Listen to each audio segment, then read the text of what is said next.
मैं प्रधानमंत्री जी से पूछना चाहता हूं ये चल क्या रहा है। नमस्कार, मैं हूं सैयद नजीर। दोस्तों, जब से दिल्ली के मुख्यमंत्री अरविंद केजरीवाल को सीबीआई के सामने पेशी का समन मिला है, तब से आम आदमी पार्टी में खलबली मच गई है। आनन फानन में अरविंद केजरीवाल ने शनिवार को प्रेस कॉन्फ्रेंस कर डाली।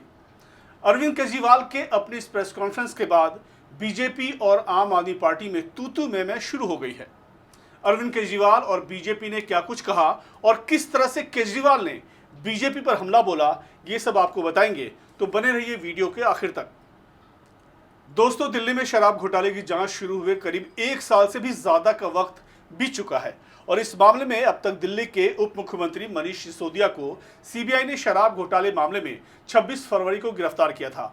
इसके बाद मनीष सिसोदिया 7 दिनों तक सीबीआई हिरासत में भी रहे।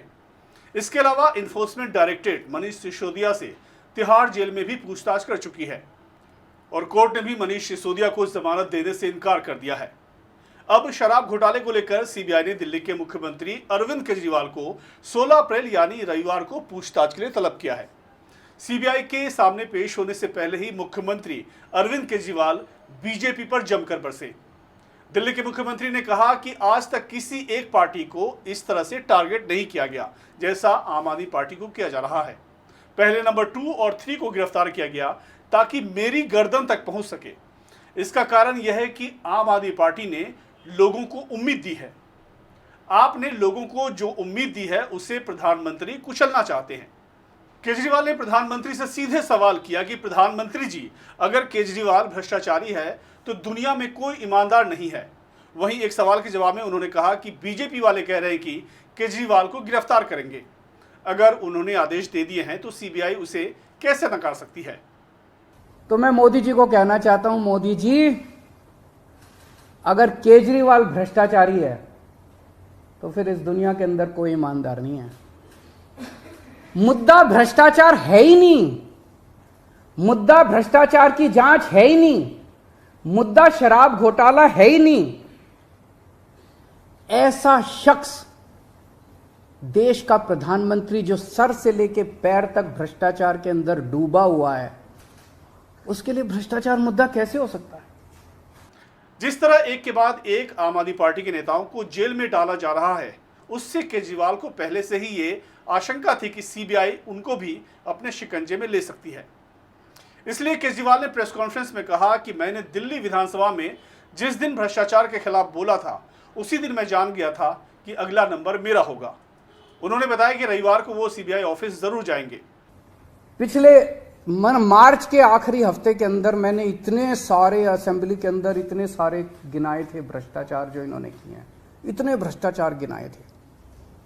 इन्होंने तो मेरे को तभी कह दिया था उस दिन, जिस दिन असेंबली में मैंने स्पीच दी थी, शाम को संजय सिंह का मैसेज आया कि अरविंद जी अब अगला नंबर आपका है।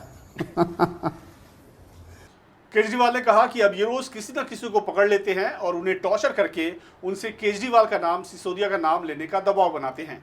अरे पैसा तो तब मिलेगा ना जब रिश्वत ली गई होगी और रिश्वत दी गई होगी। केजरीवाल ने चंदन रेड्डी का नाम लिया। केजरीवाल ने कहा कि चंदन रेड्डी को इतना मारा गया कि उनकी मेडिकल रिपोर्ट में लिखा कि मरीज की ईडी की पिटाई से कान के दोनों पर्दे फट गए। उनसे ईडी क्या उगलवाने की कोशिश कर रही है, ये केजरीवाल पूछ रहे हैं कि उसे किसी कागज पर दस्तखत के लिए कहा जा रहा है। अरुण पिल्लई, समीर महेंद्रू सहित 5 नाम हमारे पास हैं। उन्हें धमकियां दी गई है, टॉर्चर करके बयान लिया गया। एक शख्स के पिता और पत्नी को बैठाकर पूछताछ की गई, धमकी दी गई। केजरीवाल ने कहा कि मैं प्रधानमंत्री से पूछना चाहता हूं कि आखिर चल क्या रहा है। मैं प्रधानमंत्री जी से पूछना चाहता हूं ये चल क्या रहा है। जहां कोई घोटाला नहीं हुआ वहां पे कोशिश की जा रही है जबरदस्ती करके, लोगों से जबरदस्ती करके, मार के, पीट के, धमकियां देके बयान लिखवाने की। एक व्यक्ति है, उससे कहा गया कि कल देखते हैं तेरी बेटी, उसकी 2 जवान बेटियां हैं, कल देखते हैं तेरी बेटी कॉलेज कैसे पहुंचती है। केजरीवाल ने कहा कि करीब 1 साल से बीजेपी चिल्ला कर कह रही है कि दिल्ली में कोई शराब घोटाला हो गया है और बड़ी एजेंसियां पूरा काम छोड़कर इसकी जांच में लगी है। सिसोदिया पर सबसे बड़ा आरोप यही है कि 14 फोन तोड़ दिए। ईडी की चार्जशीट में उन फोन का IMEI लिखा हुआ है, लेकिन सीजर मेमो में कह रहे हैं कि 5 फोन हमारे पास है, बाकी 9 फोन गए कहां। हमने पता कराया तो पता चला कि बाकी ज्यादातर फोन जिंदा हैं, कोई ना कोई इसका इस्तेमाल कर रहा है। केजरीवाल ने कहा कि मनीष सिसोदिया के फोन नहीं थे वो। ईडी ने कोर्ट को गुमराह किया है क्योंकि शराब घोटाला तो कुछ है ही नहीं। केजरीवाल बार बार इस बात पर जोर देकर कह रहे हैं कि शराब घोटाला हुआ ही नहीं है। दिल्ली के मुख्यमंत्री अरविंद केजरीवाल ने कहा कि आबकारी नीति मामले पर ईडी सीबीआई ने 100 करोड़ रुपए की घूस लेने का आरोप लगाया। उन्होंने 100 से अधिक छापे मारे, लेकिन ये राशि कहीं नहीं मिली। सीबीआई ईडी ने आबकारी नीति मामले में अदालत में झूठे हलफनामे दायर किए। वो मनीष सिसोदिया और मेरे खिलाफ गवाही देने के लिए लोगों को प्रताड़ित कर रहे हैं। केजरीवाल ने कहा, मनीष सिसोदिया पर आरोप है कि उन्होंने अपने 14 फोन तोड़ दिए। फिर ईडी कह रही है कि उसमें से 4 फोन उनके पास है और सीबीआई कह रही है कि 1 फोन उनके पास है। अगर उन्होंने फोन तोड़े हैं तो उनके पास फोन कैसे गए?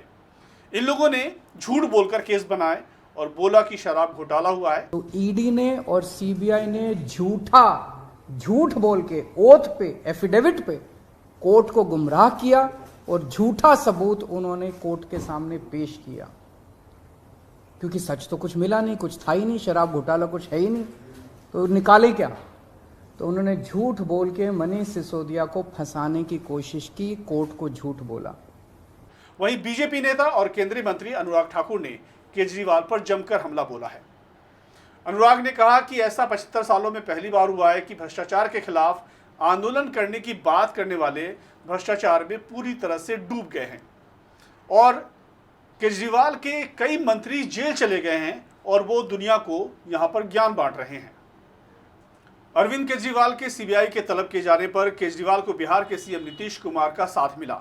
केजरीवाल के समर्थन में बोलते हुए नीतीश कुमार ने कहा, आप देख ही रहे ना कि आजकल क्या क्या हो रहा है। हालांकि सभी अपने अपने राज्यों में विकास के लिए अच्छा काम कर रहे हैं। केजरीवाल की वहां कितनी इज्जत है, लोग उनको कितना मानते हैं, ये किसी को पता नहीं है। इस बारे में अब हम क्या बोलें, वो समय पर ही जवाब देंगे। नीतीश कुमार ने कहा कि वो समय पर जवाब देंगे, वो अब इस पर क्या बोलें। लेकिन ये बात भी है कि ऐसी ही कार्रवाई और लोगों के खिलाफ भी होने की संभावना है, इसलिए एकजुट होकर रहना चाहिए। दोस्तों, अरविंद केजरीवाल को सीबीआई द्वारा पूछताछ के लिए तलब किए जाने पर आप क्या सोचते हैं? कमेंट करके हमें जरूर बताएं। हमारे चैनल को लाइक, शेयर और सब्सक्राइब करना न भूलें। धन्यवाद।